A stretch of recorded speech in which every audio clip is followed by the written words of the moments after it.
I believe that big strides are about to take place in our quality of consciousness.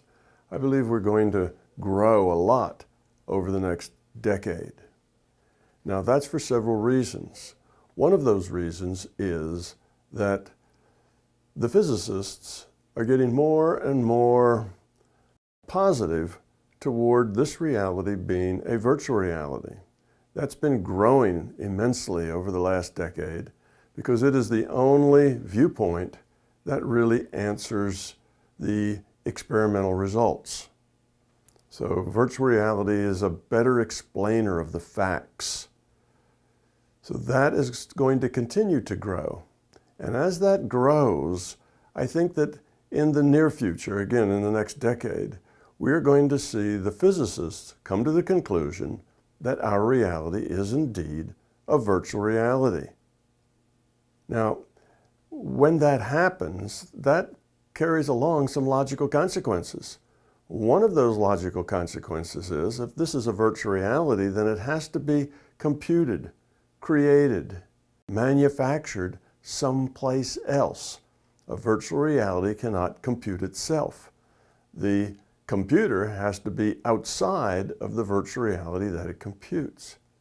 That leads us to the conclusion that if this is a virtual reality, then we, our bodies, our avatars, and this virtual reality is created in a space that is non-physical to us and a superset of us. In other words, this reality is a subset or a part of something that is more fundamental and that is non-physical. Well, that's a big step to take philosophically and scientifically. I have done some experiments that will help provide evidence for this big step, for this conclusion, that will help scientists come to that conclusion, because if these experiments work out the way that I have predicted, there will be no other conclusion that's rational except that this is a virtual reality. Well, when that happens, it's going to be a worldwide event, and because we have the internet, this information will travel far and wide very quickly. We now all live on internet time, which means things happen socially, intellectually, sociologically, much more quickly than what they used to.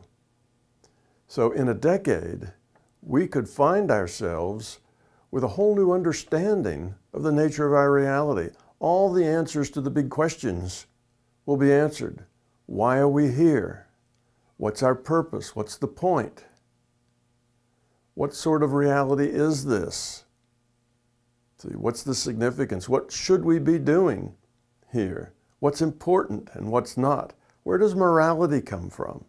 What is the fundamental difference between good and evil? All the big questions that people have struggled with for years will then have solutions. And it is likely that we will soon be living in a kinder, more gentler world that is more productive and more caring.